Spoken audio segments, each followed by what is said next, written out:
que no aflojen los aplausos. Domingo de Easter. Colombia, Honduras, República Dominicana, México, El Salvador, Ecuador, Nicaragua, Venezuela, Puerto Rico, Costa Rica, República Dominicana. ¿Qué pasó? Ahí está Perú, Chile, Bolivia, Venezuela. Que no aflojen los aplausos. El rey está en la casa, gente. Transmitiendo para Asia, para África, para América, para Oceanía, para Europa. Que Dios te bendiga. Si dejaste plata debiendo, te están mirando. Tomen su sitio. Estamos transmitiendo buenos días, buenas tardes, buenas noches al resto del mundo, a esa iglesia maravillosa que tenemos del otro lado, en 5 continentes, que desde la pandemia se conectan y dicen: yo me alimento con River. Es una bendición. Aquí estamos celebrando justamente el domingo de resurrección. Y alguien dijo por ahí: pero no, Cristo no murió un domingo, murió un sábado, según creen ciertos judíos ortodoxos. Otro dice: no, pero no fue en esta fecha. Es como la natividad de nuestro Señor Jesucristo. Independientemente de cuándo haya sido, es maravilloso que el mundo occidental nos pongamos de acuerdo para celebrar, en este caso conmemorar la crucifixión y celebrar la resurrección y que la tumba esté abierta. Maravilloso, ¿sí o no? Así que 2 cositas, no a los que están en casa si no se quedan sin mirar, pero los que están acá, 2 cositas, tengan a bien, excepto quienes trabajen en el Pentágono o estén esperando un llamado de Trump. El resto, tengan a bien poner su celular en modo avión para no distraer. Tenemos el Welcome Team. Los chicos de Welcome Team están allí. Si quieren, pasen rápido aquí al frente y pueden sentarse en la alfombra aquí delante si lo hacemos rápido. Y ellos se van a... porque son los chicos que nos recibieron, nos dieron la bienvenida. Así que estamos... Venga, muchachos, ubíquense, apropíquense aquí delante. Ese aplauso para ustedes, muchachos, los amamos, los queremos.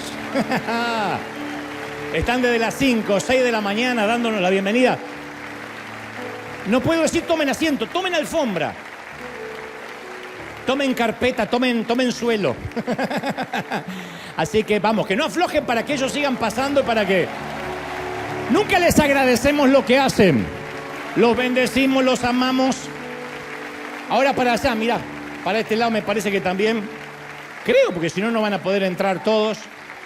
A los que están afuera les pedimos la mayor paciencia para el próximo servicio y a todos los que no pudieron ingresar. Bendito problema que tenemos de tener overflow y de tener los domingos con casa llena. Pero insisto, buenos días, buenas tardes, buenas noches al resto de la gente que nos mira desde otras partes del mundo, conforme los usos horarios, y quiero transmitirte lo que creo Dios me dijo que te diga. Entonces, insisto, los que tengan celular lo ponemos en modo avión para no distraer, para que eso no sea causa de que alguien no preste atención. Y en segundo lugar, si alguien está con un niño pequeño se entiende de 40 años para abajo, que se pone molesto o inquieto, entonces se acercan a nuestro personal uniformado y los va a conducir al teatro familiar, donde pueden ver en esta pantalla todo el servicio y además los niños retosar ahí, mientras que ustedes disfrutan sin ninguna interrupción y sin interrumpir al resto, ¿correcto?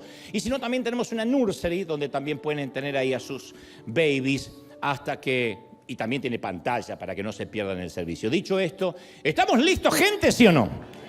Muy bien.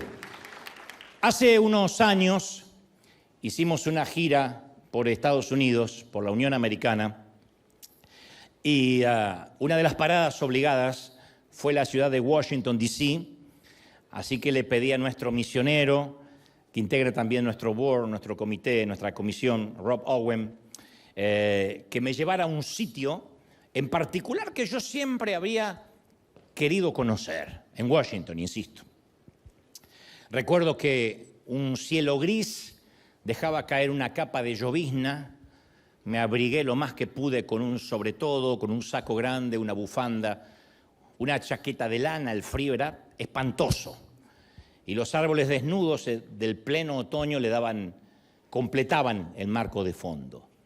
Caminé algunos metros, bajé por una acera empinada y allí estaba, a priori, el monumento a Washington, el Lincoln Memorial y finalmente un enorme muro que enumera los nombres de los más de 58.000 militares que perdieron la vida durante la guerra de Vietnam.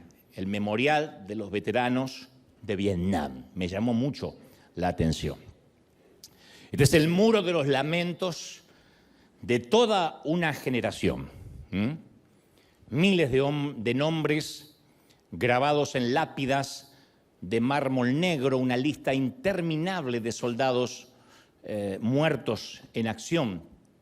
Y obviamente, detrás de cada nombre hay una viuda solitaria, una madre angustiada, un niño huérfano.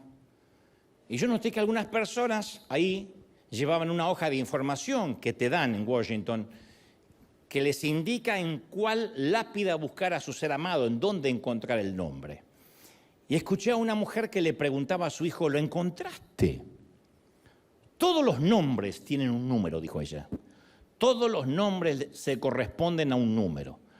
Y en ese instante pensé, es cierto, todos los nombres tienen un número y tarde o temprano ese número va a ser llamado. Tarde o temprano ese número va a ser citado. Y de pronto dejé de concentrarme en las letras, en los nombres, y me detuve en el muro y vi mi propio reflejo sobre el mármol brillante. Entonces, por alguna razón, yo recordé que también me he estado muriendo desde que empecé a vivir. Que entre la cuna y la tumba, entre el útero y el sepulcro, es una cuenta regresiva, un countdown. Y que mi nombre también algún día estará grabado en una lápida de granito. Entonces concluí algo que todos sabemos, pero que reprimimos, que la muerte es el intruso en el vecindario. Y lo vemos cada vez que escoltamos una procesión encabezada por un coche fúnebre. Está en la sala de espera cuando el médico sale a dar el parte de las 7 de la tarde detrás de esa puerta doble de la unidad de cuidados intensivos. Está ahí cerca y más sórdido cuando contemplamos las fotos de gente que se está muriendo de hambre y que tiene el estómago hinchado. Está también ahí a pocos metros nuestro cuando aminoramos la marcha del automóvil y en el peor de los casos pasamos y vemos el metal arrugado y los cadáveres cubiertos de sábanas en medio de la ruta del freeway. Y nos parece tan obscena la muerte, tan obscena, que nos negamos a creer que también nosotros tenemos un número y que nos va a tocar irnos. No estamos en el muro de los veteranos de Vietnam, pero estamos escritos en cierto lugar donde nos corresponde un número. Pero nosotros acomodamos nuestra vida en torno a ignorar, evitar o reprimir el hecho más irrefutable del mundo, que todos indefectiblemente vamos a morir. Cuando era pequeño yo me acuerdo que mi madre me leyó la parábola titulada La muerte o Muerte en Teherán.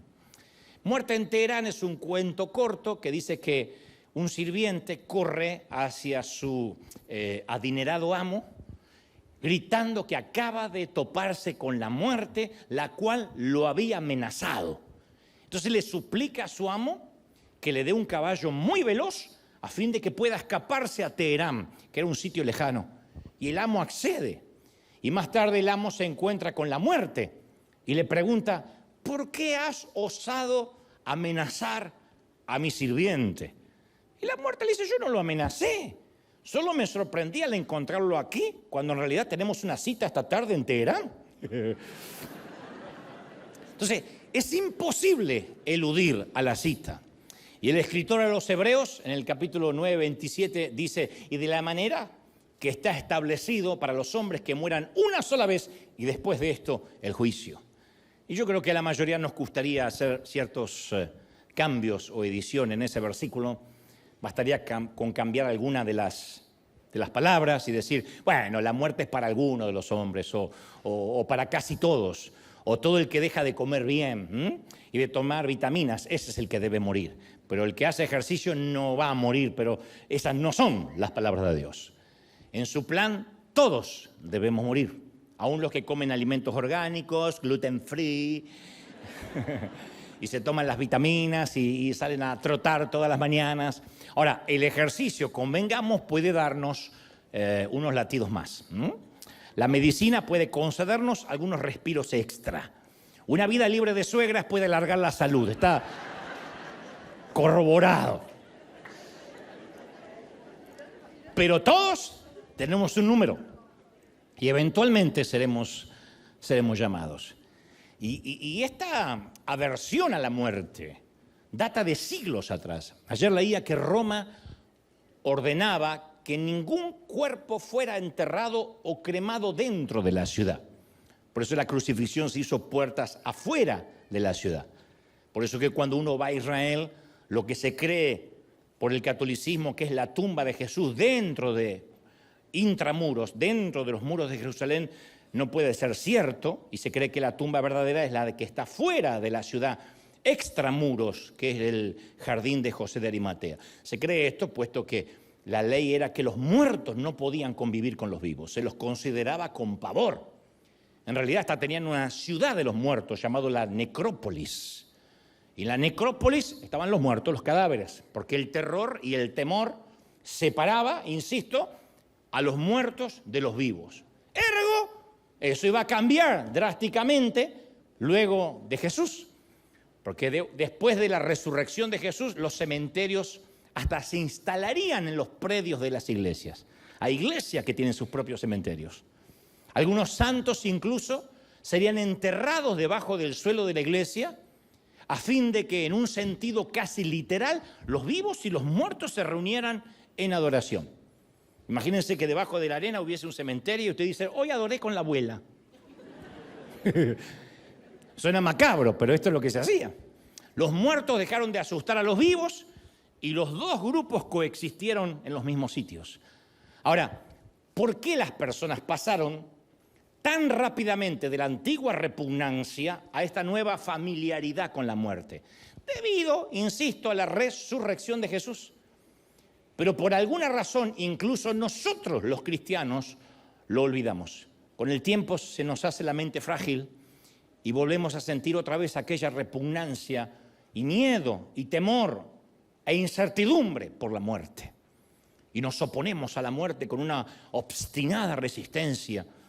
A mí lo que más me sorprendió durante la reciente pandemia era el estupor, incluso de algunos cristianos, de tener que enfrentar la muerte. Me sorprendió recibir cartas y notas en las redes diciendo que los cristianos sabían cómo empoderarse, cómo proclamar, cómo decretar bendiciones, pero al igual que un ateo se desesperaban ante la muerte y preguntaban cómo es posible que este virus le cueste la vida a un pastor, por ejemplo. ¿Por qué será que este virus se está llevando tan bien a la gente buena? Esas eran las preguntas de cristianos, como si la muerte solo se pudiera llevar a los malos. Entonces, por años dijimos, para el cristiano la muerte es simplemente un cambio de domicilio. Se dice mucho en los funerales. Es un cambio de domicilio. Bueno, pero nos desespera la mudanza. Predicamos, el cielo es un lugar mejor, lo decimos siempre, queremos ir al cielo, pero siempre hacemos cadenas de oración para que este enfermo no se vaya a ese lugar mejor, que se queda, que él se la aguante con el resto. Y después que Dios decide no sanarlo, decimos, bueno, está en un lugar mejor. Entonces convengamos, está en un lugar mejor, ¿y para qué lo reteníamos acá? ¿Para qué? Yo digo en la conferencia presidente, cuando hablo de la muerte, que uno dice esas frases hechas siempre en un funeral, decimos, ay, se lo ve tan en paz, que te dan ganas de decir, ¿dónde viste un muerto nervioso? Se nos adelantó, dice la suegra, vaya suegra, alcáncelo, por ahí lo... No sea bruto, yerno, lo que quiero decir es que la semana pasada hablé con él. ¿Y dónde está el milagro? Preocúpese si habla con él la semana que viene. La cosa es que cuando nos toca vestir el crespón negro de la muerte, no podemos caminar sin chocarnos contra el pétreo muro de la incredulidad. Y decimos, bueno, es que ahora descansa en paz, eso es bueno, ahora descansa en paz. ¿Pero dónde descansa? ¿Y de qué forma? ¿Y de qué manera? Duerme. Y una vez allí, ¿qué ve? ¿Qué descubre? ¿Qué hace? Porque católicos, protestantes, judíos, todos decimos, descansa en paz. En eso estamos de acuerdo. Pero ¿qué hace ahora que está teóricamente en el cielo? Bueno, mi congregación de la infancia decían, en el cielo vamos a tener culto las 24 horas. Y el tema es que nuestros cultos eran tan aburridos que algunos considerábamos el infierno. Porque decíamos, 24 horas de esto, apenas me aguanto 2 horas cambiando de nalga así. Imagínate, 24 horas sin parar. ¿Quién en tu vida te dijeron, ahora descansa en paz? Y cuando la respiración de tu cónyuge se detuvo, cuando el corazón palpitante del bebé en tu vientre paró, cuando el sonido del monitor de tu abuela se convirtió en un tono monocorde, ¿qué pasó por tu cabeza en ese momento? ¿Y qué nos va a pasar a nosotros? Es una pregunta que nos hacemos cuando uno se encuentra con ese aliento fétido de la muerte, ¿no? Nuestros pulmones también se van a vaciar, la sangre se va a detener. ¿Y qué seremos después de morir? Y bueno, las respuestas varían. Algunos dicen, no vamos a hacer nada, solo comida para gusanos. A quien le pongan un traje caro o muera con un traje italiano, comida cara para gusanos. Otros afirman que seremos fantasmas, espectros, que estaremos dando vuelta, tratando de comunicarnos, a menos que alguien sepa manejar una tabla Ouija o practique el espiritismo. O seremos ranas, dicen algunos, vacas, cucarachas, caracoles, coyotes. No el que pasa, el coyote el animalito, ternura, el animalito. O lo que sea en que nos reencarnemos. Conozco a una suegra, no se rían, es verdad, que su sueño era reencarnarse en una culebra y le dijeron, no se vale repetir. No, es chiste, no, que después se me enojan, es chiste. Son buenas, pero si fueran buenas Dios tendría una, pero es chiste. Ahora, fuera de broma, Pablo le escribe a la iglesia de Corinto, y en la primera carta a los Corintios, capítulo 15, versículo 24, dice, cuando lo corruptible, lo corrupto, lo pútrido, o lo potencialmente pútrido que va a morir en la democracia de la descomposición, se revista de incorruptibilidad. Y lo mortal, todo lo que muere, lo que se pudre, insisto, se revista de inmortalidad. Dice Pablo, entonces se va a cumplir lo que está escrito. La muerte será devorada por la victoria. La muerte será devorada. Yo viviría con esa frase. La muerte será devorada por la victoria.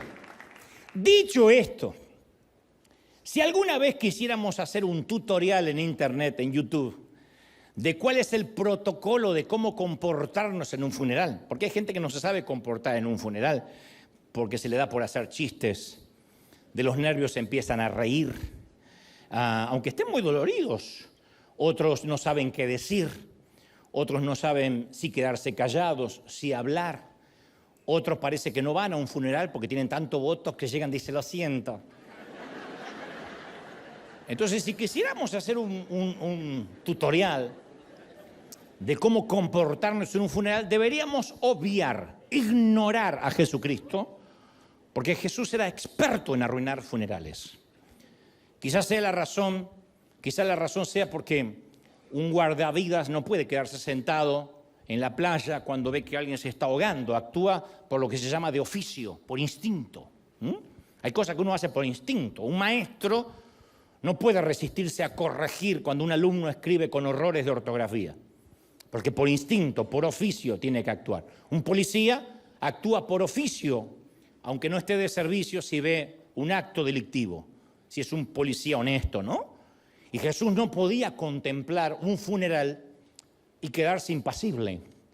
Y en los registros de la Galería de los Milagros aparecen 4 resurrecciones en las que estuvo de alguna forma involucrado Jesús, 4, que esconden las 4 un común denominador, un magnífico secreto, que te voy a dar por la misma ofrenda que vas a poner después, un secreto que vamos a develar juntos antes que termine, pocos minutos antes que termine este mensaje. Las 4 resurrecciones, insisto, comparten un secreto. Y al igual que Netflix, por ejemplo, me gustaría dividirlo en 4 episodios, son 4 resurrecciones, merecen 4 episodios en esta suerte de miniserie, para ir dándonos la idea de la narrativa, de la línea del relato. Y este es el primer episodio. 2 multitudes convergen, una que entra en la ciudad y otra que sale de la ciudad extramuros. Las 2 multitudes no podían ser más diversas. El grupo que llega es un hervidero de risas, de conversaciones, porque van siguiendo a Jesús. El grupo que va saliendo de la ciudad, ya sabemos qué se hace fuera de la ciudad, es solemne, un rebaño de tristeza hipnotizado por la elegía de la muerte. Y con ellos va la razón de la pena, un cuerpo frío en un ataúd. La mujer que va al final de la procesión, quiero que la vean, es la madre. Este sendero ya lo había recorrido ella antes. Parece que fue ayer que sepultó el cuerpo de su esposo. Y en aquella ocasión su hijo iba caminando junto a ella. Ahora ella camina sola, enclaustrada, en una tristeza profunda, acerba, hostil. Esa tristeza que parece que rompen las entrañas. Y en este funeral la víctima es ella, porque está aturdida por el dolor. Porque es ella quien esta noche va a dormir en una casa vacía. Es ella que no tendrá con quién conversar. Y delante de ella caminan 6 hombres que cargan el féretro que lleva el cuerpo de su único hijo. Ya no le queda familia. Si le quedaran lágrimas, lloraría. Si le quedara fe, oraría. Pero está enfadada. No llora, está iracunda, está enojada. Y ambas, la oración y la fe y las lágrimas, o las 3, escasean en ella. Así que no hace ninguna de las 3. Solo está enojada y mira fijamente la parte trasera del ataúd de madera. Y los seguidores de pronto de Jesús se detienen, se hacen un lado para dar paso respetuoso a la procesión. El manto del luto ahoga la risa de los discípulos que venían de fuera de la ciudad. Nadie habló, además, ¿qué iban a decir? ¿Qué iban a hablar? Todos sienten la misma desesperanza que sentimos todos los que asistimos a un funeral, que algún día nuestro número también será llamado. Todos pensamos eso cuando bajamos un ataúd a la tierra, tiramos un puñado de tierra, lo que sea. Pensamos, sabes, algún día me va a tocar. Tenemos esa conciencia de la muerte cuando asistimos al memorial de alguien. Así que lo único que les quedaba a los discípulos era ver pasar a los dolientes. Repentinamente los portadores del sarcófago se detienen porque Jesús se paró justo impidiendo el paso frente al féretro. Y la mujer que va atrás no lo conoce porque además el tipo este ni estuvo en el funeral.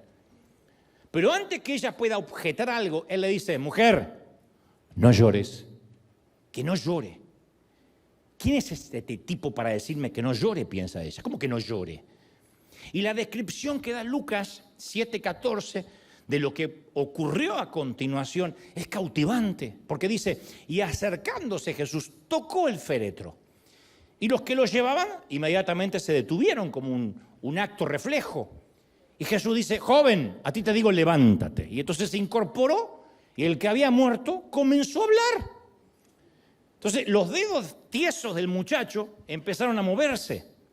El escándalo que habrá sido eso. Porque decimos, ay, qué lindo, te quiero ver. Si estás velando a alguien, de repente se sienta el tipo y te pide un café. Sus mejillas grisáceas se sonrojaron. El muerto se sentó, buscó a la mamá y la turba, atónita, estalló en vivas, en aplauso. Todos comenzaron a abrazarse. Mientras Jesús les guiñó un ojo a sus discípulos y les dijo, ¿vieron eso? No hay nada que temer. Este es el segundo episodio. Hasta ahí el primero, cortito. Esta vez es un padre y también un importante líder religioso, un predicador. Y el hombre contempla la fotografía que está colocada sobre la mesita de caoba que está detrás de su escritorio y con los ojos humedecidos echa una mirada a su hijita de 12 años retratada en la foto. frenillos en los dientes, aparatos, colitas rizadas, pecas. Él había levantado un muro de protección alrededor de su niña, al cabo es su única niña. Tal vez sea por eso que sus últimos días fueron tan difíciles para el caballero, porque ese muro se había derrumbado hace apenas una semana.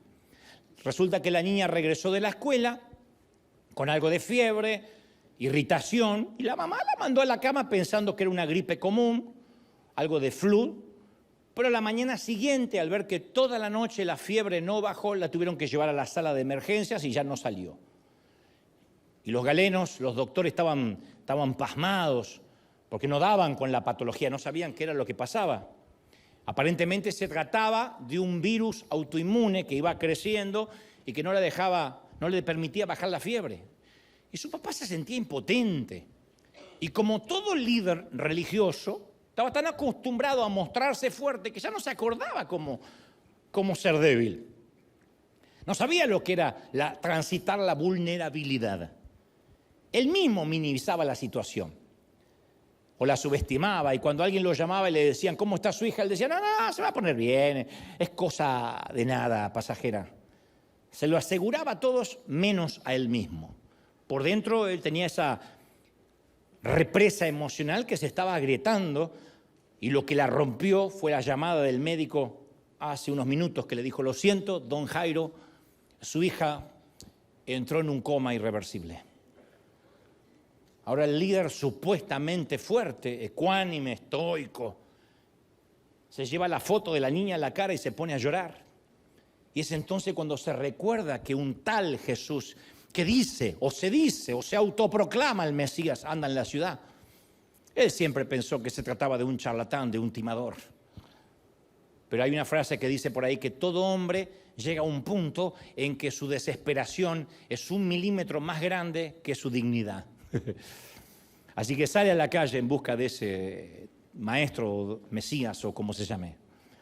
Recorre varios kilómetros hasta que por fin se abre paso, se encuentra cara a cara entre el gentío con este caballero y ruega y le dice, Señor, se trata de mi niñita, tiene solo 12 años. Tú podrías, no sé, hacer algo, un truco o lo que sea que hagas, tocarla para que no se me muera. Jesús lo mira y dice, obvio, llévame donde está ella. Y en ese mismo instante, ciertos individuos cercanos al caballero le ponen la mano y le dicen, Jairo, ya no hay necesidad de importunar al maestro. Déjalo que siga con su agenda. Tu hija acaba de sufrir un infarto fulminante. Ahora tu hija ya no sufre, tu hija descansa en paz. Y ahí es cuando Jesús, sin perder la calma, le dice a Jairo, no tengas miedo, solo confía en mí. El hombre no entiende por qué le dice a Jesús que no tenga miedo si le acaba de escuchar que su hija ahora descansa en paz, se murió. La cosa es que finalmente Jesús llega a la sala de emergencias, que en ese momento era un verdadero caos. La esposa de Jairo está sentada ahí en una silla, pálida, sin habla. Y Jesús vuelve a preguntar eso que hoy sería una preguntonta, una pregunta desubicada. Dice, ¿por qué lloran? Pero no lo hace irónicamente, no lo hace para provocarlos. De verdad está asombrado y dice, ¿por qué lloran? Y luego añade, la niña no está muerta, solo está dormida. Eso enoja mucho más a sus parientes. Creo que la esposa de Jairo piensa algo como que quiten a ese payaso de acá, es lo último que necesito. No obstante, Jesús hace salir de la habitación a todo mundo, excepto a Pedro, Santiago, Juan, 3 de sus muchachos de su círculo más íntimo y los padres de la niña. Así que ahí están los 6, la niña estaba inmóvil, fría, con un color ceniciento. Jesús toma su pequeña manito y le dice, pequeña, ya, hora de despertar. La nenita abre los ojos, salta de la cama, los padres comienzan a llorar, a reír, porque no podían creer lo que estaba viendo. La nenita dice, tengo hambre. Jesús le dice a Jairo, posiblemente sí, la niña tenga hambre. Consíganle una buena hamburguesa con carne argentina y si son pobres, aunque sea una pupusa. Pero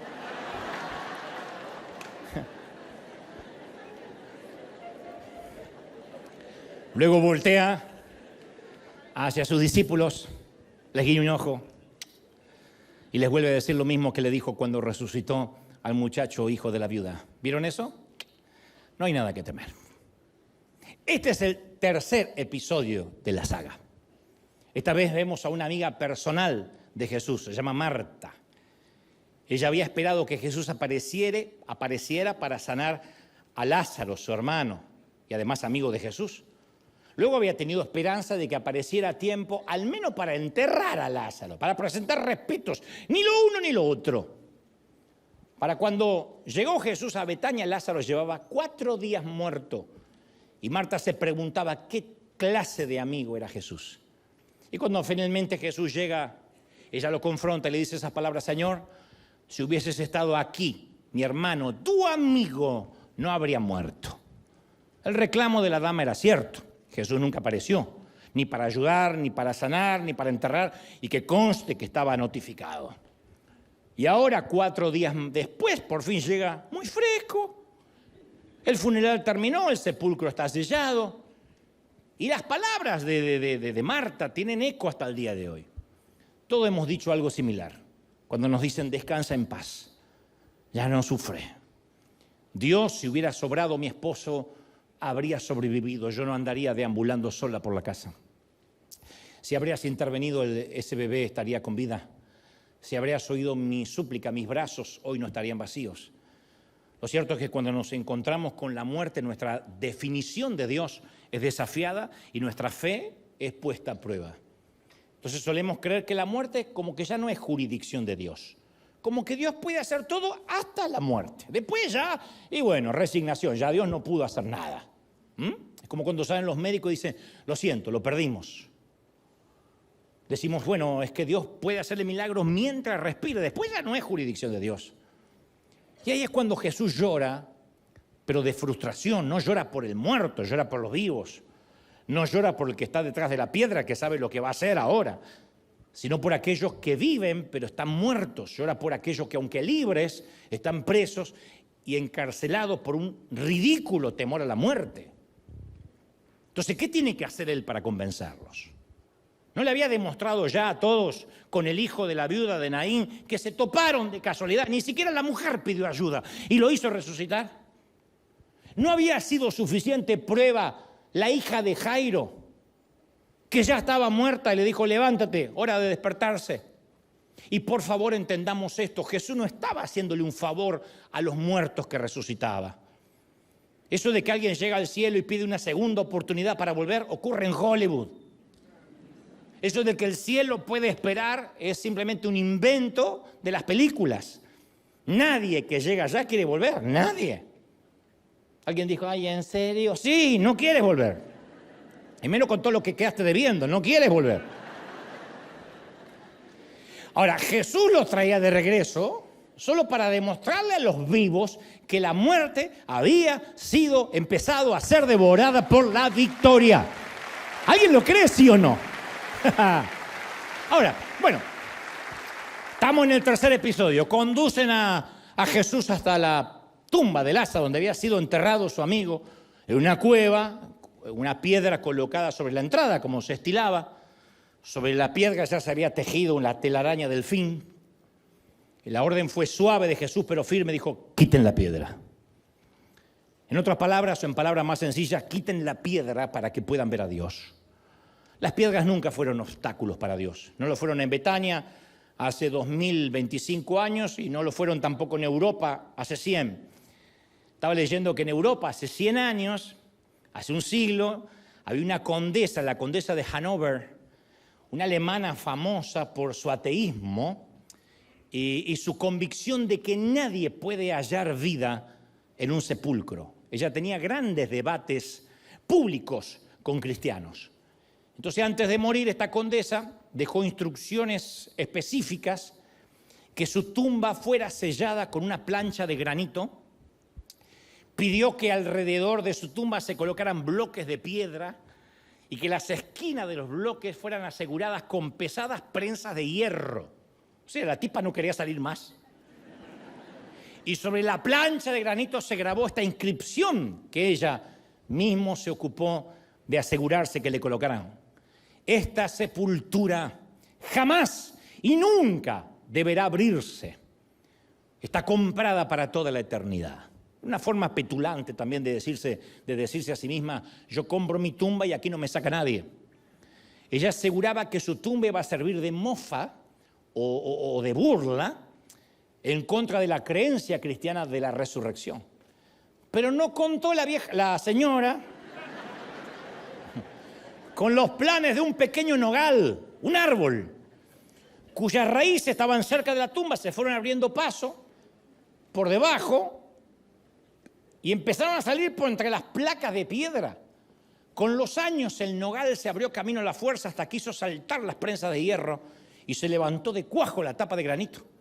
A piñas, un pequeño árbol, un nogal, le cerró la jeta al presumbroso epitafio de la condesa alemana.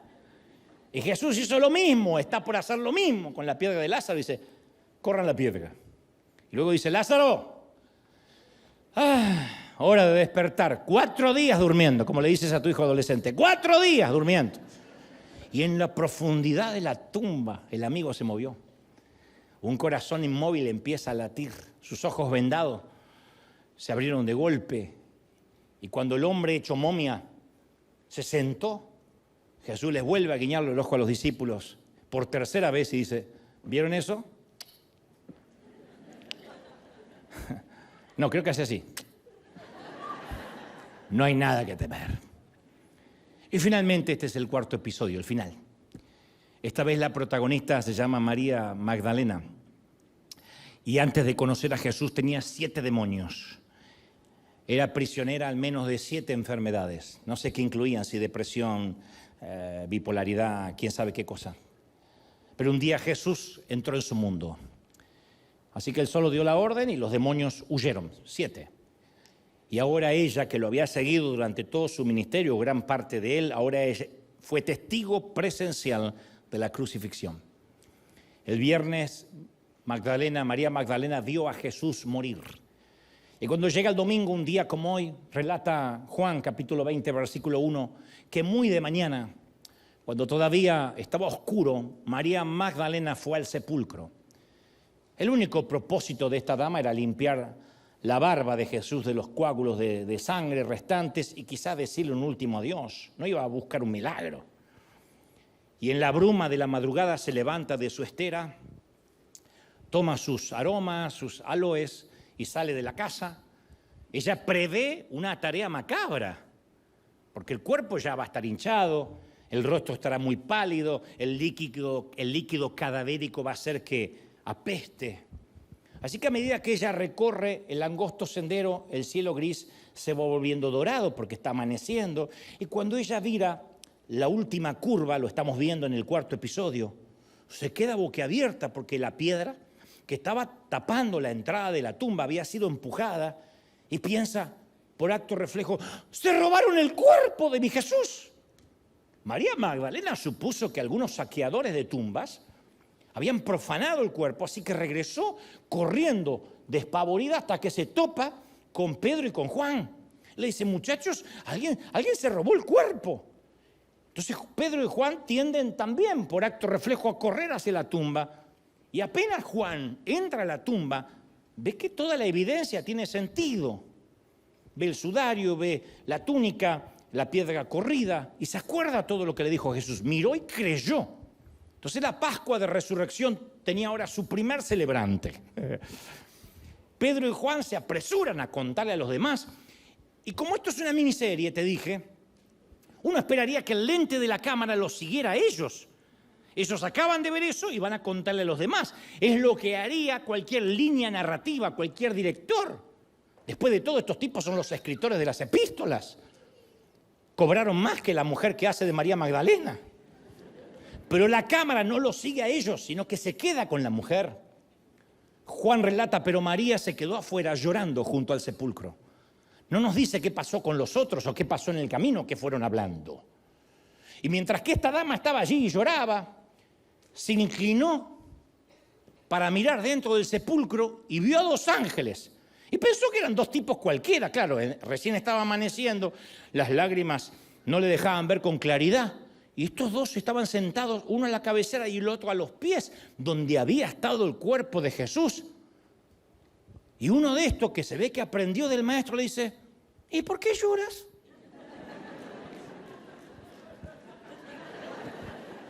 What?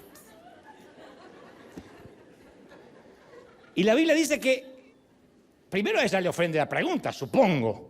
Quiero leer lo que no está escrito y creo que se siente ofendida. ¿Cómo que por qué lloro? Lloro porque mataron a Jesús y lloro porque se robaron el cuerpo. Pero dice que luego vio a Jesús que estaba allí, pero no supo que era Jesús. Estaba tan obnubilada, tan choqueada. Y Jesús le dice, mujer. Adivinen qué le dijo. Después dicen que yo repito. Mujer, ¿por qué lloras? ¿A quién buscas? Ahora, convengamos, es una pregunta poco común en un cementerio. Pero irónicamente es la misma pregunta que vimos en los 3 episodios anteriores. No llores, mujer, ¿por qué lloras? Le dice la viuda de Naín. Le dice lo mismo a Marta, ¿por qué lloras? Le dice lo mismo a la mamá de la niña esposa de Jairo. No llores, mujer, la niña duerme, no está muerta, duerme. ¿Por qué lloras ante la simple muerte? Yo sé que suena a pregunta desconsiderada.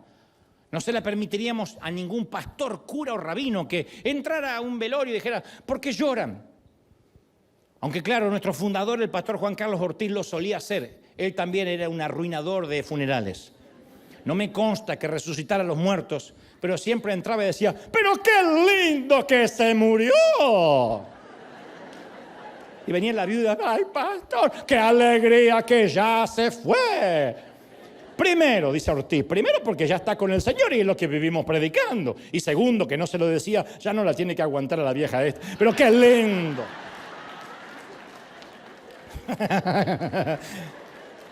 Ya se fue. Siempre hacía, pero yo lo he visto. Juan Carlos siempre decía eso, pero qué lindo, vamos a celebrar, gente, porque lloran. Yo sé que suena pregunta desconsiderada, a menos que quien la hace sepa algo que el otro, el doliente, no sabe.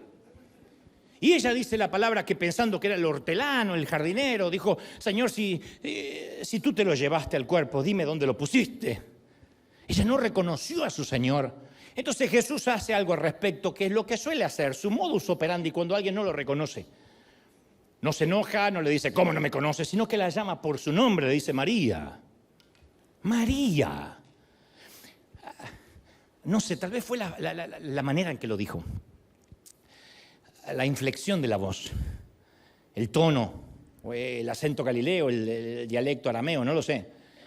Yo podía sentir cuando niño, cuando mamá me llamaba por encima de las otras voces por su tono. Si decía, Dante, posiblemente había postres. Si decía, Dante, ya llevaba 1 hora de atraso para la comida. Si decía, Dante Miguel, ese día no volvía. Pero cuando ella lo escuchó decir su nombre, María, lo reconoció y volviéndose le dijo, ¡ay! ¡Ay, maestro! Ahora, lo que me sorprende es que entre todas las personas con las que pudo haber hablado Jesús por primera vez, habló con ella. A ver, convengamos, Jesús arrancó las puertas del infierno de sus bisagras. Acababa de dividir el mundo entero entre antes de Cristo y después de Cristo. El calendario se dividiría para siempre. Era el incuestionable y magnífico Rey del universo. 10.000 ángeles estaban listos para servirle. ¿Y cuál fue su primer acto? ¿A quién se dirigió? Si esto no tuviera respaldo bíblico, alguien pensaría que es la licencia de un director para hacer una miniserie en Netflix. ¿A quién se dirigió? A María, la mujer que alguna vez tuvo 7 demonios. Que no es lo mismo que 7 maridos, esa es otra, 7 demonios.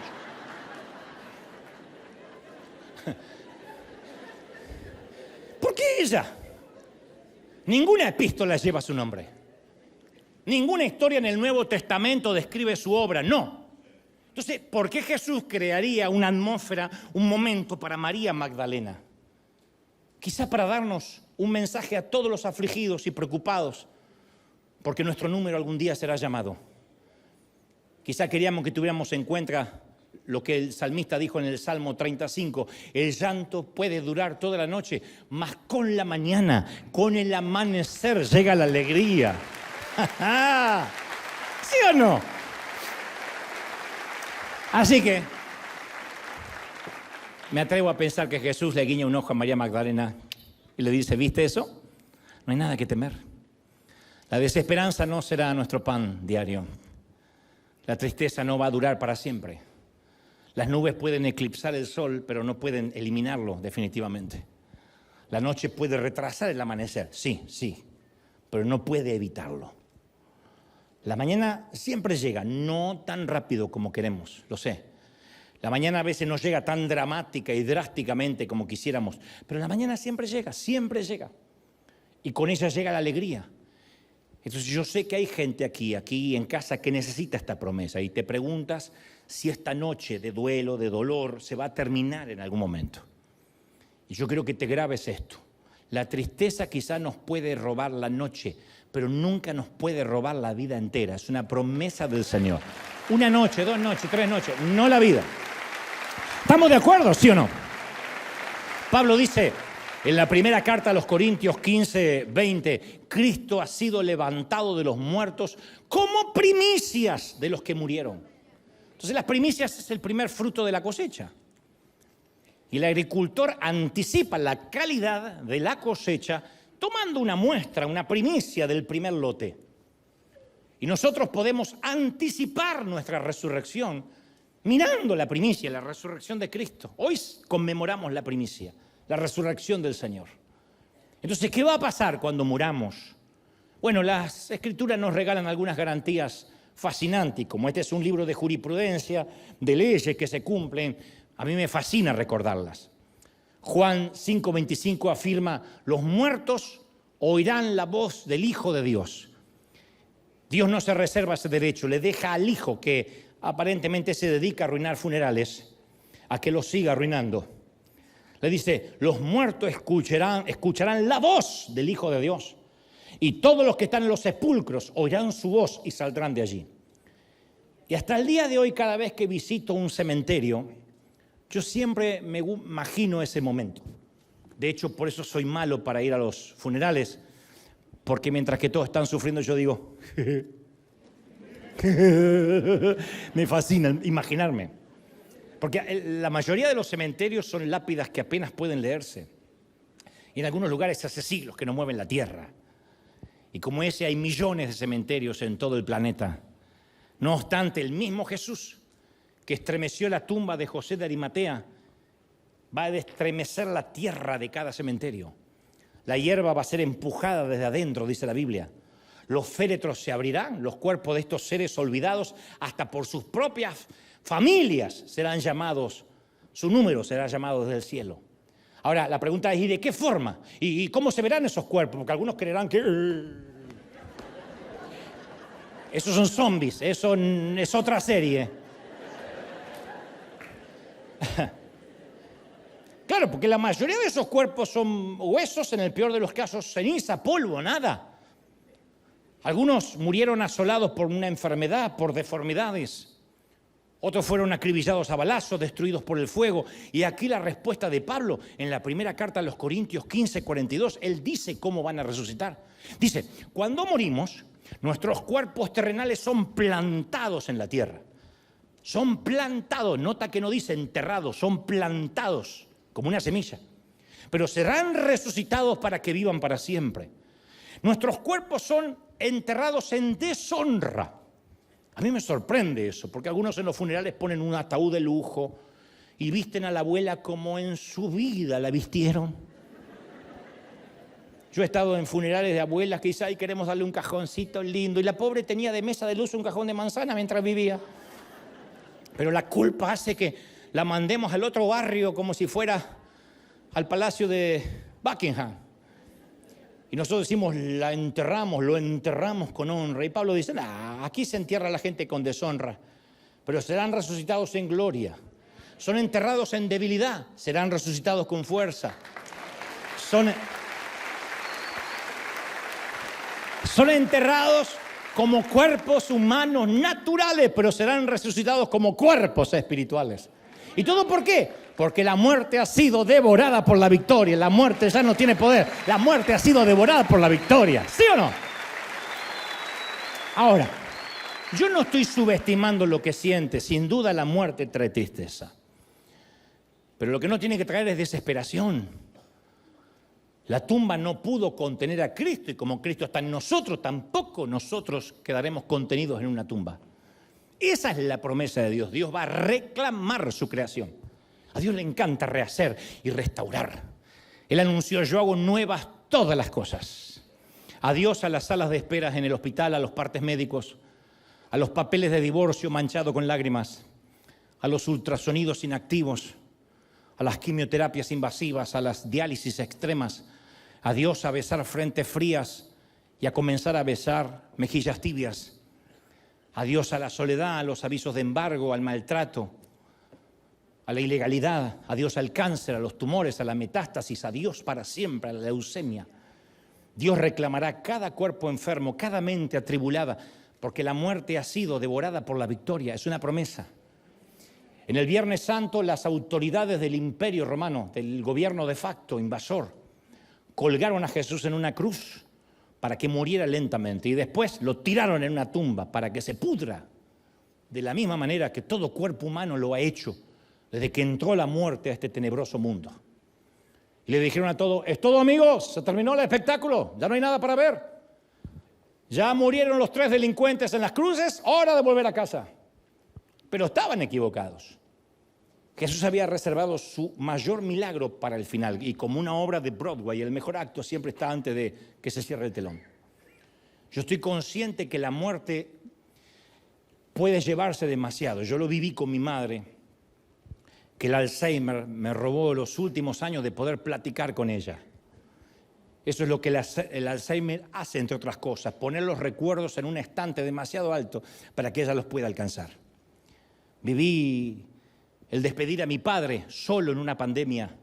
Él decía: lo único que le pido a Dios es morir con alguien que me tome de la mano, y no se le cumplió el sueño. Porque mi padre terminó solo y por esas ridículas órdenes asépticas de mi país, terminó solo, muriendo como si no tuviera ningún ser querido.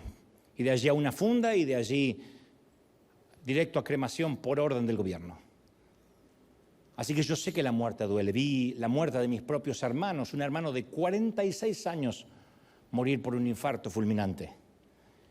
Uno no sepulta solo un cuerpo, sepulta el matrimonio que nunca se efectuó, la graduación que nunca veremos, los nietos que no pudieron conocer, las vacaciones juntos que jamás tendremos, las decenas de planes que teníamos en común, mancomunadas, los años dorados que nunca conocimos, los aniversarios que ya no podremos celebrar. No sepultamos un cuerpo, sepultamos sueños, por eso duele. Pero en el cielo dice la palabra que esos sueños se van a hacer realidad. Recuerdan, esto grábate en las tablas de tu corazón, átalo al cuello, que no se te olvide. Nuestro futuro con quien se fue es mucho más grande que el pasado con esa persona. El futuro que vas a tener es infinitamente. Dios prometió la restauración de las cosas, ¿sí o no? De todas las cosas, y las va a restaurar. Y finalmente lo prometido, el gran secreto que ocultaban estas cuatro resurrecciones en las que estuvo obviamente involucrado Jesús. Y para eso necesito contarte otra breve historia. Cuentan que cierto misionero en Brasil descubrió una tribu de indígenas en un lugar muy remoto en la jungla y vivían cerca de un gran río azul. La tribu era amistosa, por cierto. No obstante, necesitaban atención médica. Una enfermedad contagiosa había invadido la tribu, había hecho estragos en la población y todos los días se moría alguien. Y en otro lugar de la selva había un sanatorio y el misionero determinó que la única esperanza es que esta tribu acudieran al hospital para recibir tratamiento y vacunas. Pero para llegar al hospital los indígenas tenían que cruzar el río Azul, aventuras que no estaban dispuestos a realizar. Tenían la falsa creencia que el temido río Azul estaba habitado por espíritus malignos. Ese era el sistema de creencias. Y todo lo filtraban por ese miedo. Entonces meterse al agua significaba para ellos una muerte segura.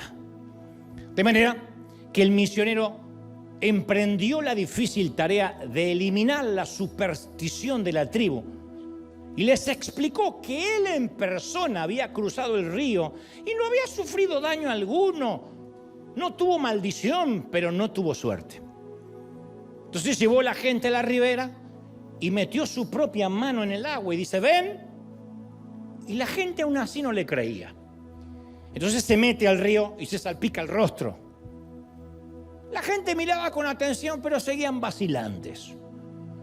Entonces por último el misionero se sumerge y desaparece. Nada bajo la superficie hasta que vuelve a salir del otro lado. Y habiendo demostrado que el poder del río era una farsa, el misionero levanta la mano en señal de triunfo. Le dice, ven, no hay nada que temer. Había entrado al agua y había salido ileso del otro sitio, del otro lado, de la otra orilla. Entonces los indígenas comenzaron a celebrar y todos se metieron al agua porque le habían perdido el pavor. Jesús veía a la gente esclavizada por el temor a la muerte y por ese poder barato, la superstición ridícula de que no voy a volver a ver más a quien se murió. Y explicó decenas de veces que el río de la muerte no es algo para temer, que la vida es una placenta, que nadamos en la oscuridad y vemos aquel huequito por el que tenemos que salir y decimos es que ningún bebé que salió volvió, así que quédate en la placenta oscura. Él dice, no hay nada que temer del otro lado. La gente no quiso creerle.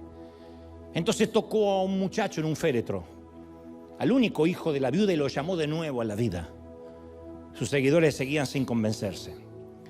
Entonces hizo algo más drástico, le infundió vida al cuerpo muerto de una niñita de 12 años y la trajo a la vida con un simple susurro, niña, ya, hora de levantarse. Pero el gentío seguía incrédulo. Quizás pensaron que en realidad la niña no estaba tan muerta. Entonces hizo algo más drástico. Para que no quedaran dudas, dejó que un muerto pasara 4 días, su mejor amigo, en la tumba, y luego le ordena que salga. ¿Era suficiente? No, parece que no. Porque fue necesario que él mismo entrara al río, se sumergiera en el río de la muerte, en las aguas de la muerte, para que la gente creyera que la muerte había sido vencida, que no había que temerle. Y después que lo hizo, después que salió del otro lado del río de la muerte, dijo, ahora sí es hora de celebrar. No lo creyeron hasta que él mismo salió vivo del otro lado. Ahí se convencieron de que Dios tiene las llaves de la vida y de la muerte, que ningún demonio puede decidir cuándo nos vamos. El Dios que expone el truco, el engaño del timador llamado muerte. El Dios que nos gustaría que esté presente en nuestro funeral y que de hecho lo está. Salmo 116:15 dice, estimada es a los ojos del Señor la muerte de sus santos. En el cielo no se llora cuando alguien muere, en el cielo se celebra uno más que viene a casa. Como lo dice Pablo, no tenemos que entristecernos como los que no tienen esperanza. Los ángeles nos van a escoltar a casa. El día que se cierre el telón de esta vida y nos hayamos comido una buena porción de la vida y nos toque estoicamente irnos, los mensajeros de Dios nos llevarán en el último viaje de la vida. Dios tiene de hecho un ángel asignado para llevarnos a cada uno a casa. Y en vista de esta certidumbre, ¿por qué tenerle miedo? Él lo hará otra vez, podemos estar seguros. La misma voz que despertó a un muchacho en las cercanías de Naín, que movilizó a la hija inmóvil de Jairo, que despertó el cadáver de Lázaro, la misma voz hoy habla de nuevo. Y hoy, 2000 años después, nos guiña un ojo y dice, ¿viste eso? No hay nada que temer, es solo un río azul.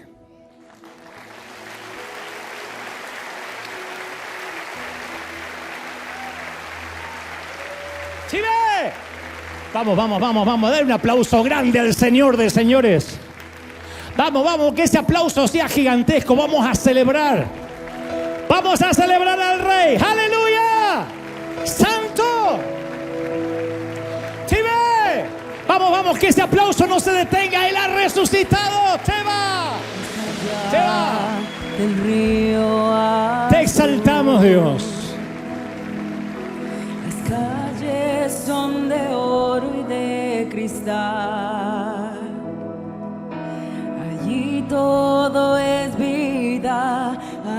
todo es paz, muerte, llanto, nunca más.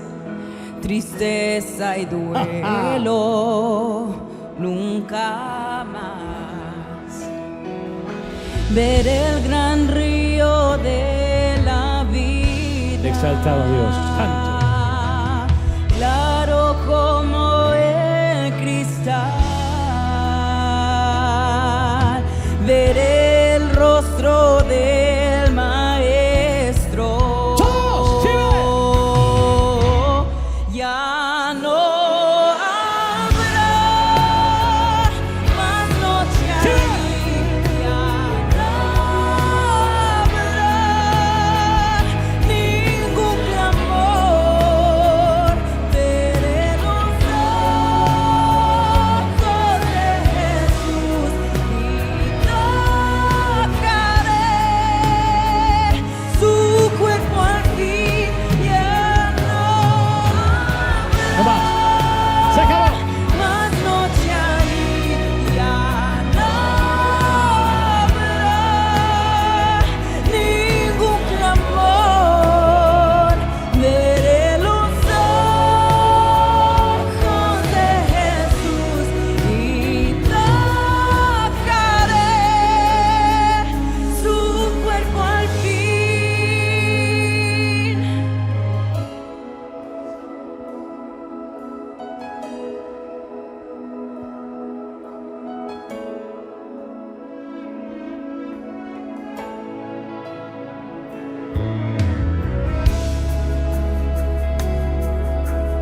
Nada que temer.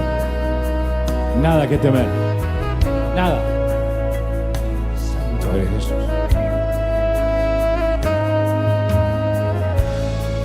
Las naciones andarán en su luz y las puertas jamás se cerrarán. La ciudad es de oro puro, de jaspe su muro, más allá del río azul. ¡Todos! ¡Arriba!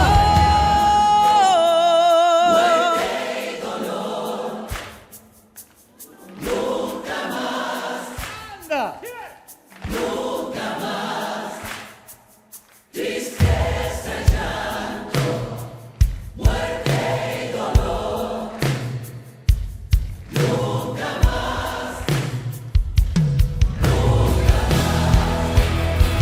Tristeza y llanto, muerte y ¡Sí! dolor, nunca más, ¡Vamos! ¡Vamos todos!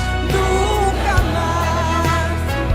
Tristeza y llanto, muerte y dolor, nunca más, nunca más.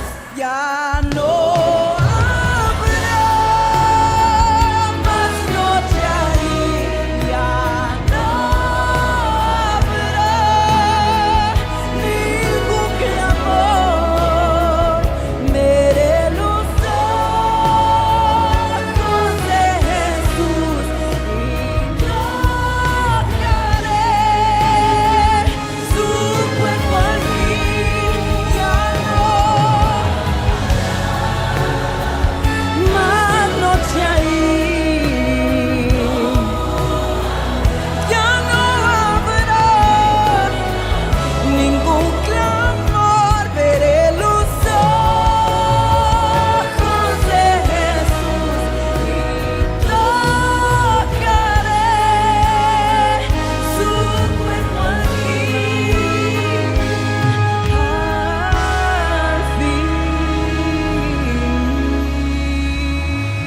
La muerte ha sido vencida por la victoria. Vive, vive, vive. La tumba está abierta. Alguien tiene que celebrar más que eso, gente. Vamos, vamos, vamos, vamos. Día de celebración, domingo de resurrección. ¡Vive! Sí.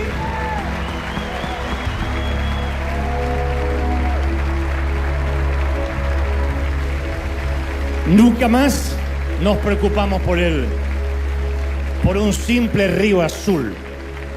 No te digo que hagas como Juan Carlos Ortiz, que a partir de ahora irrespetuosamente entre celebrando a los funerales, pero sí sería maravilloso que en medio de las lágrimas del dolor, porque lo echaremos de menos de este lado del sol, nos alegremos de que, bueno, por fin la frase cobra sentido, solo se adelantó, solo está allí donde para ahí vamos todos.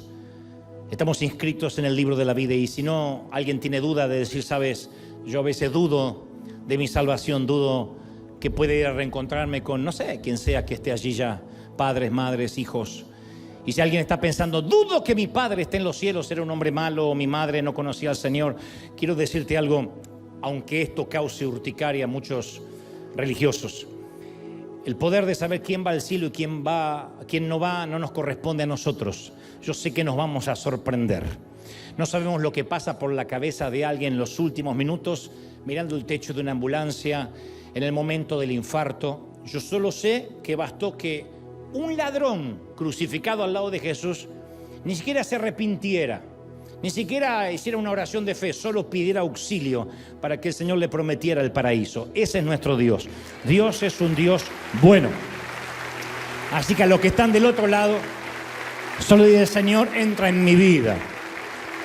Quiero asegurarme mi pasaporte para poder reencontrarme con mi ser querido. Y todos aquí tomamos un último minuto para orar. Cierran sus ojos, ténganla bien y oramos. Padre, gracias por este momento. Gracias por esta cuna de campeones, por estos obreros de primera línea. He hablado lo que creo me has dicho y has puesto en mi corazón. No he omitido, no he quitado de lo que creo es tu revelación. Aún así, torpemente solo he podido hablar al intelecto, que es donde yo apenas puedo llegar. Pero sé que tu Espíritu Santo ha consolado, ha hecho derramar lágrimas, ha sanado heridas, se ha metido en los vericuetos más íntimos de cada rincón del alma. Señor, soy libre de esta palabra. Dejo de ser responsable porque la palabra ha sido dada. Y ahora habita en cada corazón, y además esta palabra quedará en una cápsula de tiempo en internet. Y a través de los años, gente que volverá a transitar por dolor recordará que aunque estemos en valle de sombra o de muerte, tú nos vas a escoltar por ahí, que no estaremos solos, y que cuando nuestro nombre o el de nuestros seres queridos sea llamado, estaremos listos. Cuando allá se pase lista, estaremos listos. Gracias, Señor, porque hoy nos hablas, porque hoy celebramos esa mezcla de sentimientos, de tristeza, pero de alegría por la tumba abierta. Mis queridos, Dios te bendiga, Dios te guarde, Dios haga resplandecer su rostro sobre ti. No hay tumba que te pueda retener. Cristo vive en ti y eso rompe las planchas de acero. Celebra, celebra, celebra con un gran aplauso. ¡Feliz Easter! ¡Felices Pascuas! ¡Feliz Domingo de Resurrección! El aplauso al Señor de Señores, al Rey de Reyes. ¡Chao! Firme como talón de oso. Hasta el domingo que viene. Bendecido.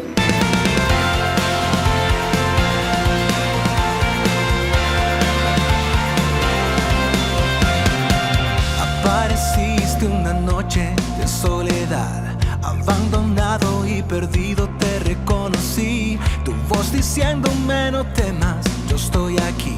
El Padre me envió por ti y me curaste las heridas, me sanaste mi Jesús.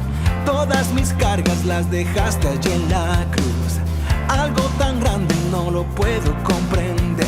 Oigo tu dulce voz diciéndome una y otra vez, oh, oh, oh, oh, eres bienvenido, eres amado una y otra vez, oh, oh, oh, oh, bienvenido a River, eres amado.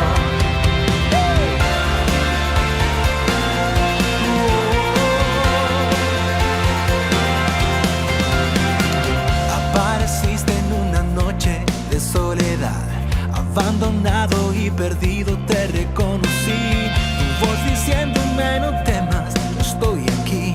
El Padre me envió por ti y me curaste las heridas, me sanaste mi Jesús. Todas mis cargas las dejaste allí en la cruz.